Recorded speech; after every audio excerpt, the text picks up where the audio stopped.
Hello and welcome to this special episode of the Star Wars Generations podcast.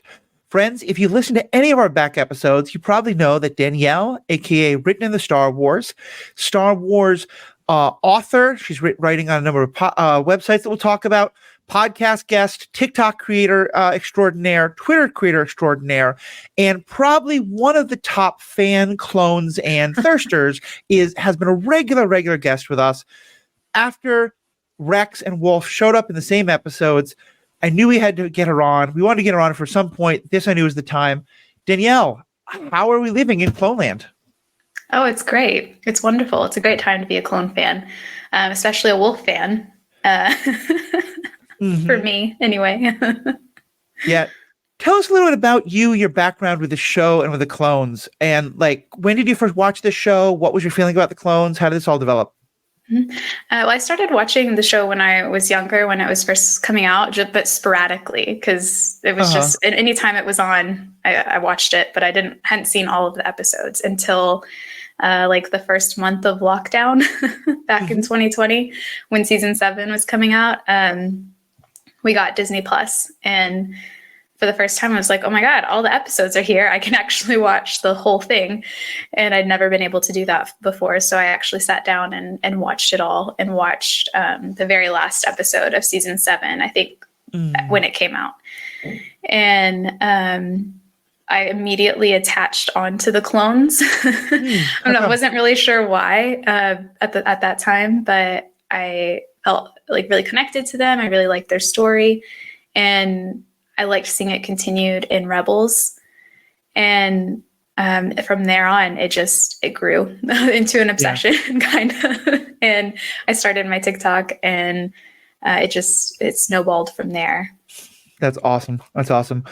We're going to have a lot more to say. I want to just say a quick thing, though. If you like this podcast, if you want to learn more, please, you can subscribe and find us on all the places on social media. We love feedback. Any thoughts you have about this, about upcoming episodes, anything like that, please send them in. We would love to talk with you about that.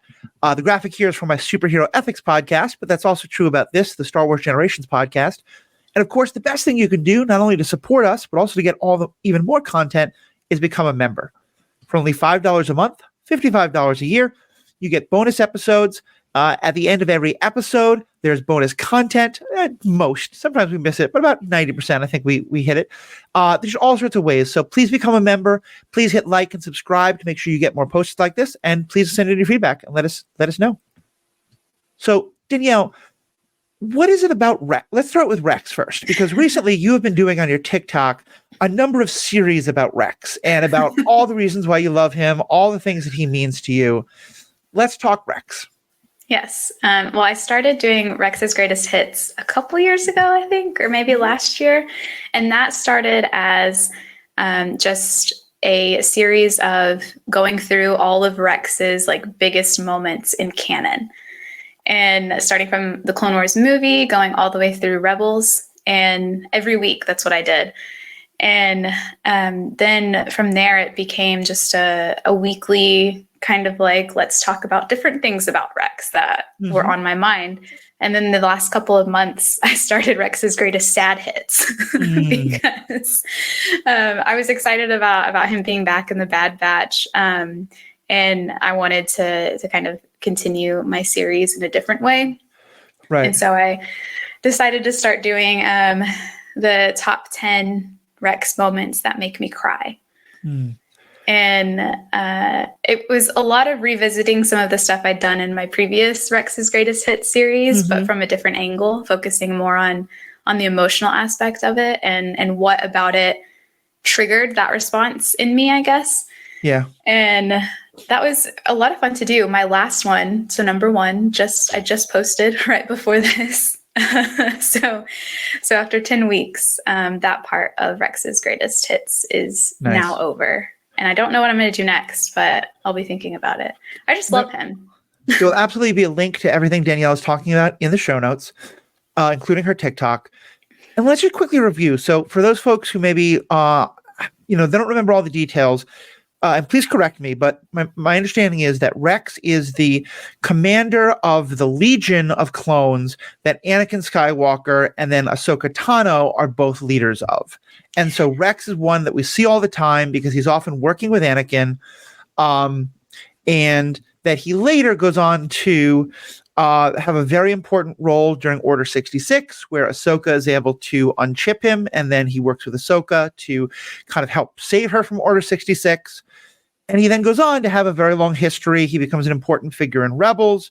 There's some great stuff between him and Kanan about Jedi and clones, kind of putting back past their animosity. And he has been, and as we just saw in the last couple of weeks, continues to be a kind of mentor figure and a contact with the rest of the clones to the Bad Batch. Is that kind of an accurate summary? You made a face at some point, so I think I said something wrong. But it's just funny because Rex actually isn't the commander until season 7 when he goes with Ahsoka to Siege of Mandalore, and he only becomes commander because they need a commander to go. And Ahsoka is no longer Commander Tano. She's not a part of the Order anymore, so she can't technically lead the 332nd, but Rex could if he was a commander. Right. And so Anakin promotes him to that position after years of just in air quotes being a captain. But there's a lot of headcanons about why that is, because he's not a CC. Like you have Commander Wolfe and Commander Cody, who are all CCs, not CTs. Right. And Rex is a CT. And so what do those each stand for? CT stands for Clone Trooper. And CC stands for Clone. It's debatable whether it's Clone Commander or Clone Commando, because you have Clone Commandos who are also CCs. So it falls under usually like different types of training that they're given, I believe. Right. And they usually, from what we understand, go straight into the role of commander from Camino. At least the first ones did. So like Cody, for example. But Rex doesn't have that CC. And it was probably just something they didn't really think people would catch on to or like question why. But there's tons of headcanons about why that is, that Rex just maybe showed a lot of promise during his training. And so even though he was originally designated CT 7567, they went ahead and put him, he rose through the ranks in such a way that he was able to become only a captain, not a commander, but he was still able to essentially lead the 501st with Anakin. Well, and I guess that's the best way to put it. Yeah, it's not Anakin and Ahsoka are obviously the commanders. It's that he's kind of like the highest ranking clone in that group. He's their liaison kind of thing. And actually, the way you say that, and this might be complete headcanon on my part, but I feel like it would make a lot of sense. Not only that Rex is incredibly talented, like I think he's proven again and again to be a great leader, but also Anakin is someone who deeply values personal connections and loyalty and doesn't really care about the rules. And so he would say, I think Rex is great. I don't give a damn what everybody else thinks or what official title he has. I'm making him my sergeant to my lieutenant or whatever it is.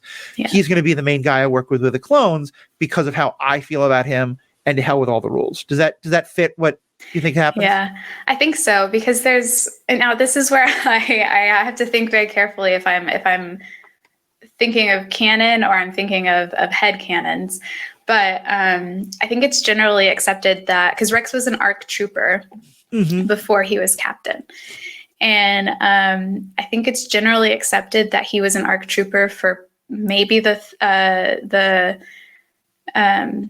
212th. So Obi-Wan's back, because the Clone Wars started before Anakin became a Jedi Knight and before he became a general in his own right. And so he didn't yet have command of a Legion battalion of clones. And there are guesses that Rex was an ARC trooper for the 212th. And then when Anakin became a general, he was like, I want Rex. Yeah. I want Rex with me, like you said. So I feel like that's if it's not canon, I feel like that's probably likely what happened. Yeah. Certainly no one would say Anakin having a commander of the clones who doesn't fit doesn't make sense. Yeah. And am I right that I've never actually measured it, and I'm not thinking you have, but it certainly feels to me that Rex is the clone who in the shows we get to know the best. Like he has There are other clones who play an important role, and Cody is the only named one who's in the movies. But in the Clone Wars, at least, and then of course, obviously in Rebels and other shows, Rex feels like the one who we kind of see the most. Do you think is that somewhat accurate? Yeah, I'd say that he and Fives probably have the most well-rounded arcs of clones in the Clone Wars, right? In that series. And I think Fives happens kind of all at once. Rex's takes place throughout the series. Right. And I think that's the difference between them is that we really we get Fives in like an arc and a half. And then we have his death arc essentially. Right. And then, but that's where we get to know him the best really. And so it happens in bunches, but very quickly. And Rex's, we start learning about him really from the movie. And then that continues in a steady thread throughout the rest of the seasons. Right. That makes a lot of sense. And so let's then talk about Wolfe, because for me, as someone who is, I really love the clone stories, but I confess that I tend to focus that more on like the idea of like created soldiers, and soldiers don't really get to choose this, rather than many of the individuals, though each of the individuals has some incredible stories. For me, at least, it always seemed like there's Rex, there's Fives, and then there's a bunch of others who each get like a little bit of time, but none to the extent that those two did. What is it about Wolfe that makes him in particular so important to you? I think it really has a lot to do with Rebels, because Rebels gives him a certain amount of meat to his character that the Clone Wars doesn't. I think that there's a lot in the Clone Wars that adds to what his role is, and we can piece together things about his character from those episodes. But I don't think it would be as coherent of a piece without Rebels. And Rebels gives us a Wolfe who has been very damaged by Order 66 or by the Empire, and who is confused and paranoid, but ultimately wants to do the right thing, and who above all cares about his brother's safety. Yeah, that is his main goal. Everything he does that we see in Rebels is to protect his brothers, and from there you can piece together things from the Clone Wars episodes that he's in, and from some of the comics he's in that aren't necessarily canon, or they are, but they're kind of like a lower tier of canon, I think. About him from there, that he's very loyal. He takes his job very, very seriously. And that loyalty, when it's in favor of the Republic, goes to Plo Koon. And that he becomes a very honorable person, Wolfe does. And a very caring person, but who still does his job when he needs to. And when that gets manipulated by the chip, that loyalty kind of shifts. And I can see very easily after these last two episodes of The Bad Batch, how that could eventually lead to paranoia that we see in Rebels. Right. Well, and I think that's so important. And I want to talk more about, let's actually talk about him in the, let's talk about him in Rebels first, and then we'll get to him in the Bad Batch specifically, because just to kind of spell out what we're talking about with his loyalty and how sometimes it can wind up being not what we in the audience want to see when our heroes in Rebels. So by the time of Rebels, 15 years after Order 66, about 13 years after where we are in the Bad Batch story right now, we've gotten to a point where Rex, Wolfe, and the one other who feels a lot like Wrecker to me, but I can't ever remember his name. Gregor, thank you. Are off on this other planet, and they're basically they're retired. They're done with fighting. They hunt these big beasts that taste really good, apparently. They're just kind of living life and want to just be undisturbed. And when the Rebel crew shows up, everyone knows they're wanted, and they kind of want to bring Rex and the other clones back into the fight, I think it is Wolfe who winds up turning them in and calling the Empire on them. Am I correct there? Yeah. Yeah. Talk more about that decision he makes, because I feel like it is such an important part of his character, and it would be so easy to look at that and say, therefore, he's the bad guy. Clearly, you have different feelings, so I really I do too, but I want to hear you spell it out some more. Yeah, people always give Wolf a hard time for that, but I think it's very clear that he doesn't mean like for the bad intentions, if that makes sense. Like, he knows what will happen, but it's because those people aren't his primary concern. His primary concern are his brothers. And we know that this isn't really representative of who he is because of how Rex reacts to what he did. Rex is stern with him, but he's not angry. And Rex's primary concern is getting Wolf to understand that this isn't how he really thinks, and that he knows that the Jedi aren't a threat to them, and that the Jedi didn't betray them, and that they used to be friends with the Jedi, and that they were allies, and they weren't there to hurt them. Yeah. And I think that says a lot about both Rex and Wolf. Rex's reaction to this is that he knows that something is wrong with Wolf. Maybe not wrong with him, but something has happened to make him this way. Mm-hmm. And all he needs is a reminder that that's not real. And that's why I love so much. I mean, I know we'll talk about the Bad Batch later, but I love so much. I can already see the connections between what they've just and what we know from Rebels.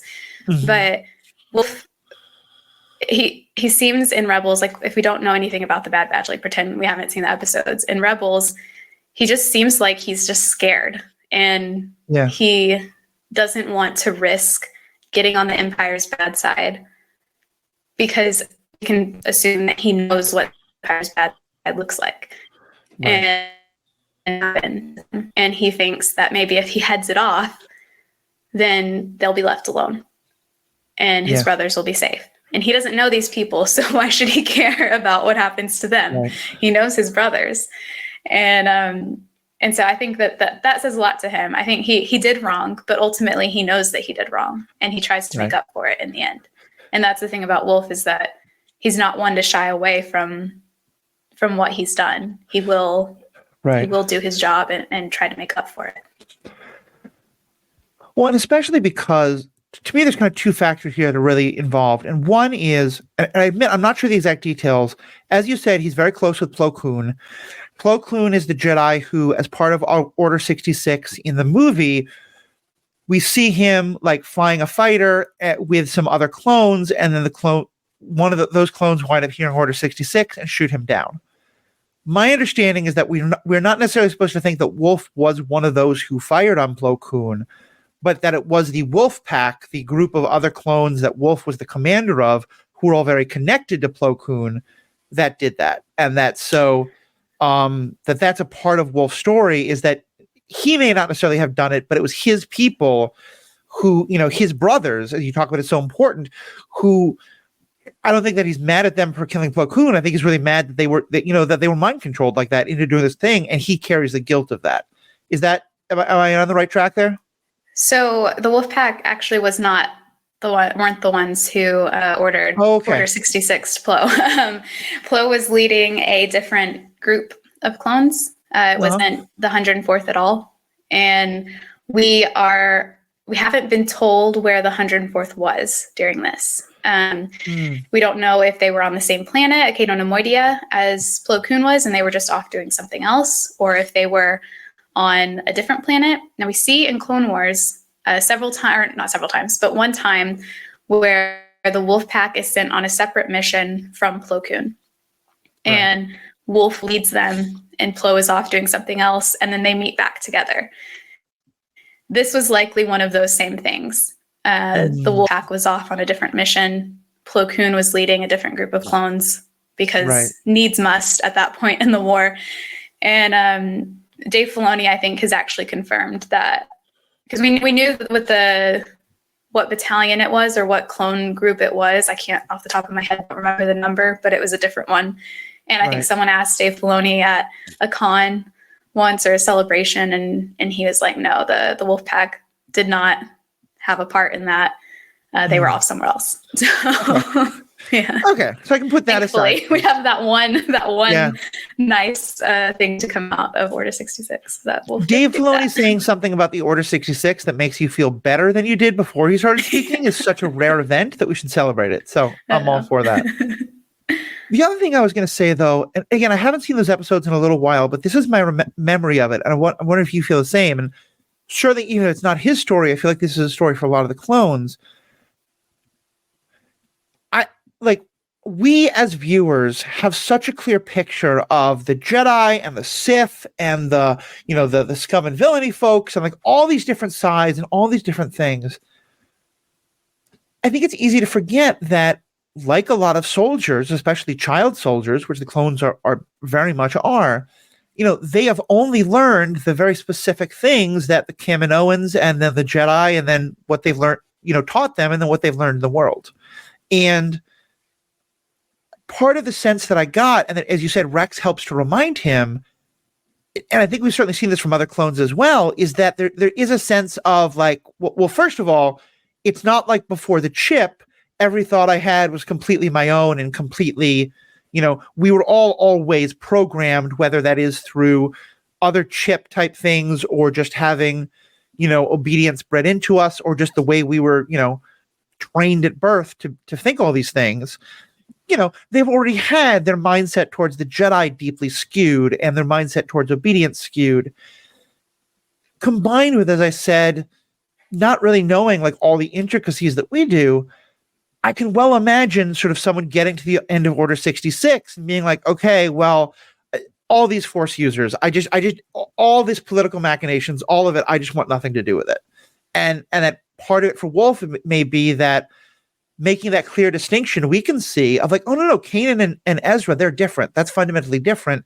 Any negative feelings you had towards them was about the chip, not about this. That's not as easy for someone like Wolfe, who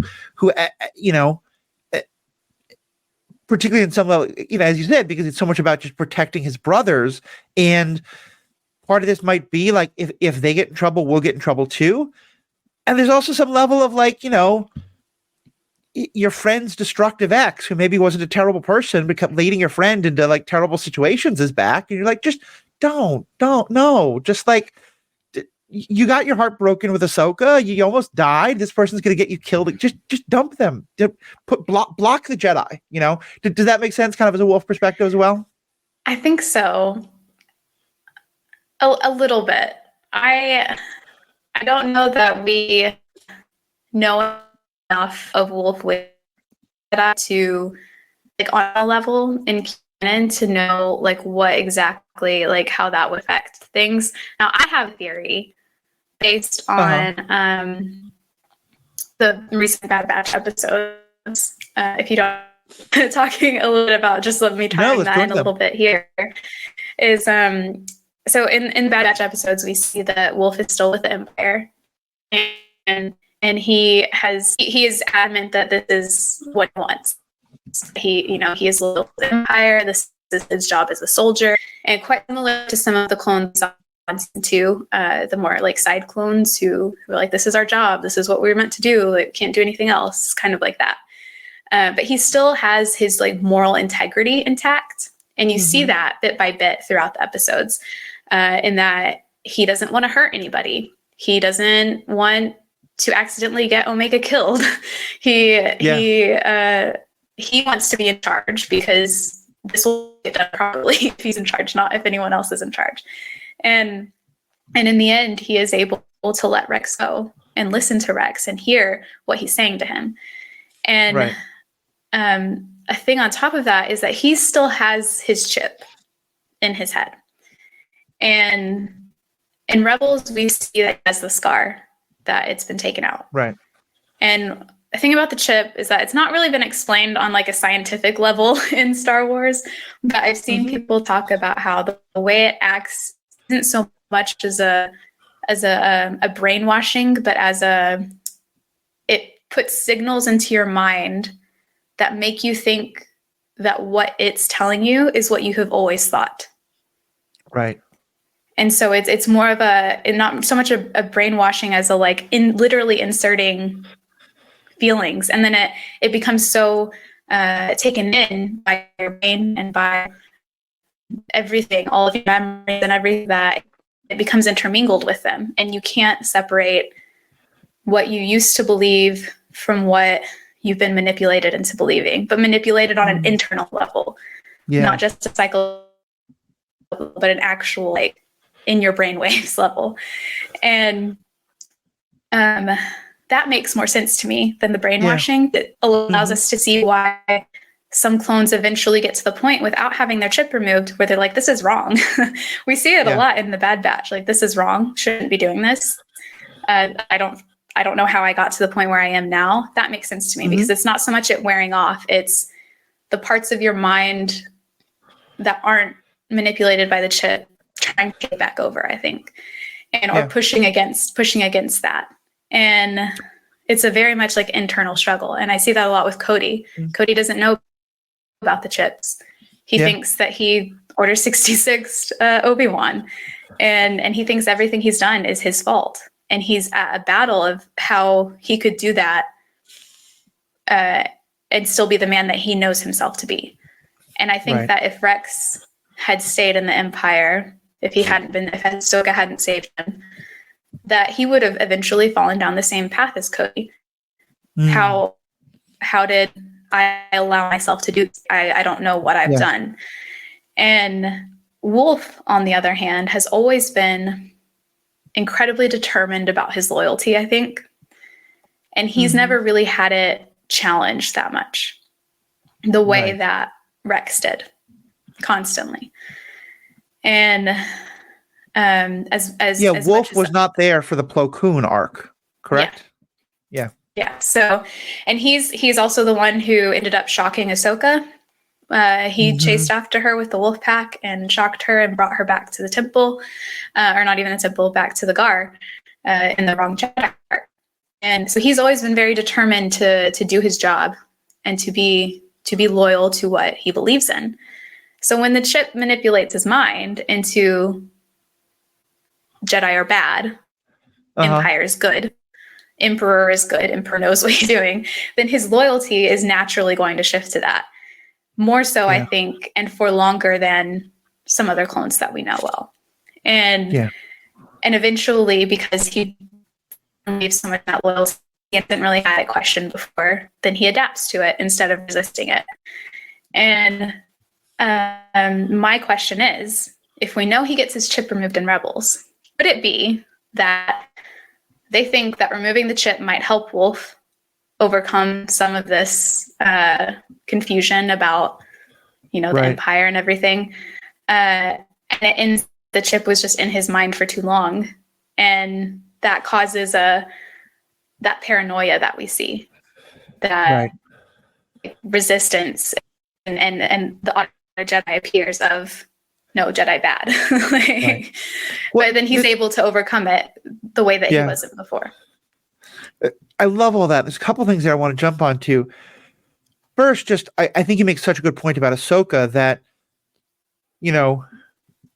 one of the easiest ways to be able to see through kind of lies and propaganda is when you have the visual experience right in front of you. If someone tells you this group is doing this thing, like, hopefully you don't believe that in general, but also just like, if you are with a person of that group and you are seeing them and you have that clear evidence, like, no, this is not the case. Rex has that. So Wolfe doesn't. More to the point, I love what you said, because I think you're right. Gaslighting is a much better word than brainwashing for what I was talking about in that.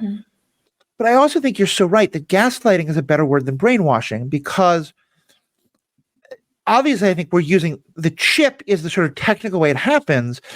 But I do think that what the clones go through, it is a kind of gaslighting of first being told from birth, the Jedi are always right, the Jedi are always good, trust the Jedi, all this kind of stuff. You're here to obey orders, not to give orders unless you're a specific commander. Don't question things. All of that is gaslighting. And then especially when it's now flipped on its side, like, oh, no, the Jedi are your enemy. Blame them. Everything is their fault. One of the things I know, both as someone who has been very badly gaslit by both parents and a partner, but also who, is very involved in that, kind of discussions of those worlds, is that someone coming out of being gaslit, like, everything you're questioning now, because everything you're doing now is like, wait, was that really what I thought? Was that what I was manipulated into thinking? You're doubting yourself all the time because you're like, am I not being hard enough on myself? Do I need to take more responsibility here? And so when someone else comes along and is like, oh, that really, really sucked, I'm so sorry, but don't worry, you can trust me. Like, that's just red flag central, and maybe deservedly, and maybe often not. And I think your point there about Wolfe just being And so I think your point there of Wolf just having this attitude of like, I trust my brothers. It's me and the three of us against the world, and I'm just not sure who to trust. And it is when Rex says you can trust the Jedi that's what helps him make that connection. Yeah. Yeah. And I think we also see that, like you said, that one common thread throughout everything we know about Wolf is his care for his brothers and how much he trusts them. We see that in the episodes too, because one, when they arrive on Teth, Wolf says, these aren't insurgents, these are clones. And the CX trooper says they're both. And Wolf is like, what? And like his first thought when he sees these clones aren't that they could be his enemies. These are brothers. And then later on, when he has the kind of standoff with Rex, he listens to Rex. He lets Rex talk, and that I believe that's because of the respect that he has for him as a brother and a friend. And I also think that Wolf truly believes that the Empire is fair, just as fair as the Republic, in the same way that Cody did. And where Cody didn't really need a push, maybe he needed that final nudge to get him to actually do something, get away from the Empire or try to resist. I can see Wolf needing a lot more than that. Right. Because maybe Cody already doubted. We see that in the Bad Batch season 2. Cody was already doubting. He wasn't sure. He didn't think that he was doing the right thing already. He was trying to convince himself that he was. Whereas Wolf, I think, needs to convince himself that he's not. Yeah. And that's they're so similar. Their stories are so similar, so fundamentally different because they're different people. And I love that. I love that we get to explore that with these characters that the Republic and the Empire were just the same and just, cannon fodder essentially. But they're not. They're very different, and they react to these things very differently. I mean, I will rarely hold up the Clone Wars movie as peak Star Wars in any way, shape, or form. But I do think that it's very important that it's the first introduction to telling the stories of the clones, because one of the main... Actually, I said that I don't remember if this is the Clone Wars movie or episode 1 of the Clone Wars. I think it's the Clone Wars movie. But a lot of it's about Yoda really helping the audience to understand. And I think, unfortunately, him kind of telling the clones themselves, but that they are each individuals and really introducing us to the idea of, yes, the whole rest of the galaxy, including the audience in many ways, is going to see them as a collective, the clones. But the fact is that they each have their individuality, even if they have the exact same genetics, that they're all each different people. And they're all going to experience very similar things, but they're going to have different reactions to it. Yeah, that's episode 1. And I love that it is, because I like that the movie is much more focused around Anakin and Ahsoka. That's understandably, right. Because Ahsoka was the new main character of this. And we get a little bit of the clones here and there in the movie, but it's not so much focused on them. And so I really like that the first episode of the show, of the series, is Yoda saying that to the clones, and saying like this. It starts off the series as like, this is about the clones, and they aren't what you thought they were. You think you know them, Attack of the Clones and Revenge of the Sith, maybe a little bit, but you don't. They're individuals, and even the characters in this universe believe that. Yeah, no, I think it's really true. It's really true. Let's get into the Bad Batch itself then, because we're in sort of this middle period, and people who know me know that I always have a little bit of a red flag of any kind of prequel, because to me, not only do you have to tell a story that continues, if you have, well, especially like a middle quel like this, mid-quel, as I think Paul Hoppy coined, not only do you have to tell a story that fits with what comes before, but also with what fits after. So, even before that, let's just go on pure vibes alone. How did you react when first Rex and then Wolf showed up on screen? Rex I was expecting, because he appears in the mid-season episodes consistently. So season 1, season 2. Those are like his episodes. And like you get the story a little bit, you get to the story set up, and then Rex comes in and adds his piece there. And so I was kind of expecting that he would be in those middle 2 episodes. No, I knew that Wolfe was going to be in the show because he was in the trailer. But I didn't know when. And when I saw him at the end of episode 6, I was like, I think they do like a pan up. And as soon as I saw the like his shin armor, I was like, that's a Wolf. Yeah. And I was like, I would know that anywhere. I was scared because the trailer that got shown to everybody, you can see him with other Imperial troopers, and I was like, he's with the bad boys. I don't like that. I'm scared. There's still hope that he's a contact for Rex. And then we see him at the end of episode 6, and he's being sent to capture Omega and to break up these insurgents. And I was like, okay, he could still be a contact for Rex, and that's how they get away.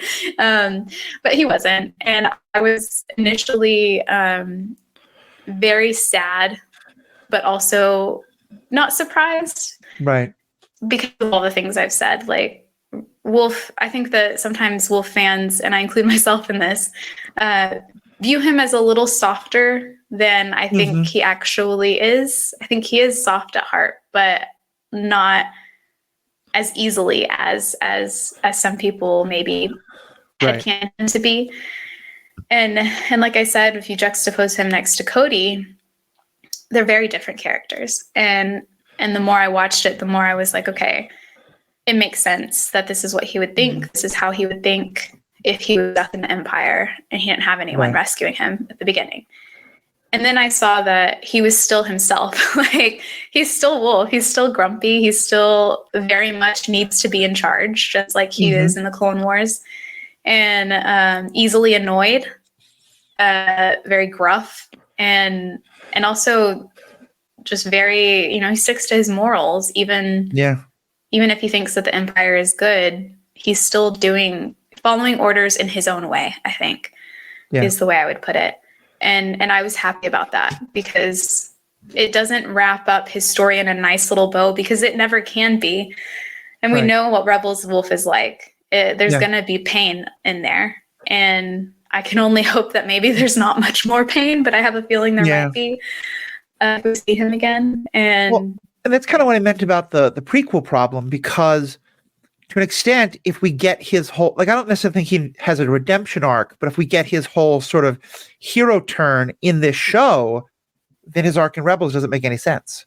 You have to hopefully do some interesting things with him, but still put him in a position where his feelings by the time of Rebels, really, really makes a lot of sense. And I do think that in that regard, did you read the Republic Commandos books? And I haven't read them, but I know what happens in them.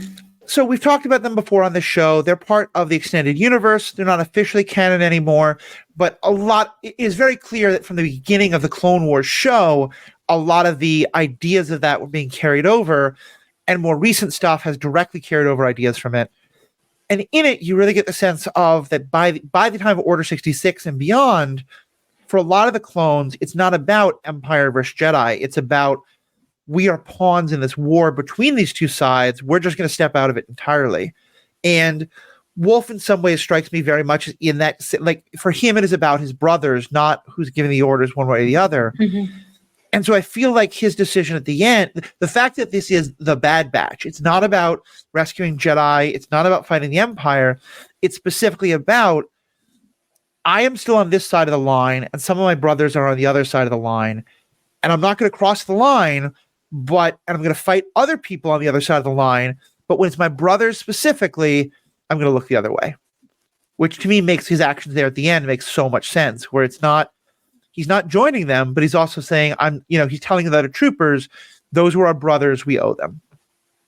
Yeah. I think I mostly agree with that, but I also think that there's a lot of symbolism in the lighting of that scene where they're standing off from each other. So if you think about episode 4, the end of episode 4, when Crosshair and Omega are reunited with Hunter and Wrecker, and their ships are on either end of the little area that they're reuniting on.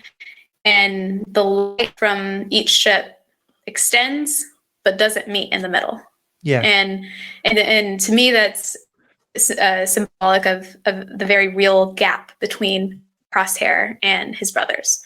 And the light hasn't fully extended to meet each other because there's still issues between them, and there's still things that need to be resolved.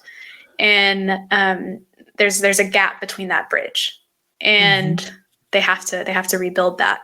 In episode 7, at the end, when Wolf is at a standoff with the Batch and Hauser and Rex, the lights from both of their ships do meet in the middle, and there's no darkness in between. And to me, I feel like that is maybe symbolic of Rex's words have gotten through to Wolf. Yeah. And he's just not ready to do anything about it yet. And he doesn't know if he could. He needs to let it marinate for a little while.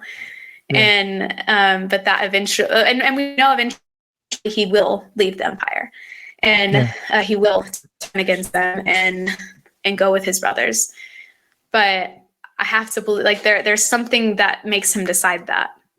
And I feel like Rex's words, if we ever get to see that, I don't know if we will, but that Rex's words there will be very much what caused Wolf to take that different path. And I liked the way they had it set up too. Sorry, I had like so many. No, please keep going. This is so good. There's a scene where it's the camera, the way they have it filmed is Wolf is like the closest to the screen, and then you have Rex in the middle, and then furthest away on Echo's ship is Gregor, and you can see Gregor standing there on the in the entryway to the ship. And it's Gregor, Rex, Wolf. Gregor has already been saved by Rex. Wolf hasn't, but he will be. And Rex is the one who brings them all together. And so I love that symbolism that maybe there never was a bridge, like a gap between them. It just needed Rex to say all of these things to help Wolf. No, I mean, that makes a lot of sense. First, I'll just say I love that analysis so much. As I've said before, I'm not a very visual person. I don't catch things like that. But I'm 100% sure that what you're talking about is there, and that is 100% intentional, because, and like during some Oscar discussions and other channels, I really got into how I think like animated content is not given the full respect it deserves. I thought there were some animated movies that really deserved more recognition, primarily Nimona and Into the Spider-Verse, but Across the Spider-Verse, but I've also heard that The Heron is amazing too. But that level of artistry, that level of movie making is just something I don't think we talk about, but is so there. And I was already wondering, like, if you think there are some parallels between Wolf and Crosshair, and I think what you're saying definitely kind of highlights that. But also just like, because in one part, because what it reminds me of is when Crosshair has gone and had some of these experiences with like the new soldiers, and he doesn't feel like he fits, and he doesn't think what he's doing is right. And he's shown being alone in the room with where he and the Bad Batch used to be. And that also got me thinking of another redemption arc that I know you've talked about. You actually made a great TikTok about comparing this to Rex's, which I really appreciated, of Agent Callus, who is a big part of Rebels, and who doesn't get the screen time. So I think you're right. We don't have as much of an arc from him. But as with Crosshair, there's a scene where he's had a real moment of change, but he isn't quite ready to either accept that or to live that out. And he also goes back to the Imperial ship, and he's again shown to be alone. And I don't know if it'd be too on the nose or be perfect to have Wolf have that moment as well, because I think you're right. I think, and especially because also remembering that situation for Wolf, it could be that Rex has like planted the seed and it needs time to germinate. It could be that Wolf has already decided, F this, I'm 100% on the side of Wolf, of Rex. But if I say that in front of all my troopers, they're going to shoot me. And so I need time to both figure out how to do this and to maybe convince some of them. So here's what I'm going to say so that they don't, I don't think it's one thing or the other. I'm sure it's a spectrum involving all of that. But yeah, I really like that analysis. And I think I'm now really excited to see where his story goes, because I feel like him going from complete obedience to being willing to break the rules for his brothers to being willing to risk his brothers and to accept the risk his brothers want to make for others who are not his brothers. Like that's just that in that way, this would be the perfect middle part of where we get to with Rebels. Yeah. I think it's also really important that Wolfe's team that he's with, his little, the group he's in command of are all clones. So it's not like, with Crosshair, we've seen that he was in command of non-clone soldiers, part of Project War Mantle. And the times that he really started to kind of resist the Empire more was when he was with clones and like in the Outpost episode. And so I think it speaks a lot about Wolfe to say that his group was clones, that he's not working with non-clone soldiers most of the time. He's still leading clones. And it's easy then, I think, to see why he hasn't questioned the Empire yet, maybe. Because to him it is essentially still the same. He's still leading group clones. The only difference is there are no Jedi there, but he's been told that there's a reason for that. And so I really do. I would love more like in-depth focus on him, kind of that we get with other Crosshair. But one day. Yeah, I hope so as well. We're starting to have some internet problems. There's so much more I want to go into, but I think this is maybe a good time to wrap up, just in case our signal gets even more problematic. We are going to have some bonus content in a second. But Danielle, for those who want to hear more about your stuff, who want to hear more about what you have to say about the clones, and a lot of other great science fiction stuff and fantasy stuff, and there's all sorts of topics, where can they find you? I'm on TikTok at Written in the Star Wars and Twitter at DannyS394. And I mostly talk about Star Wars, but when The Last of Us comes back, I'll be talking about that too. Yep. I think it's awesome. Yeah, definitely follow Danielle. I've learned so much about Star Wars and all things like that from her. Check out all of her content. Of course, as I said, check out all the great content we're doing on theethicalpanda.com, as well as all the other True Story family of podcasts. On behalf of Danielle, myself, and also Aaron and Alex, who couldn't be with us, we have spoken.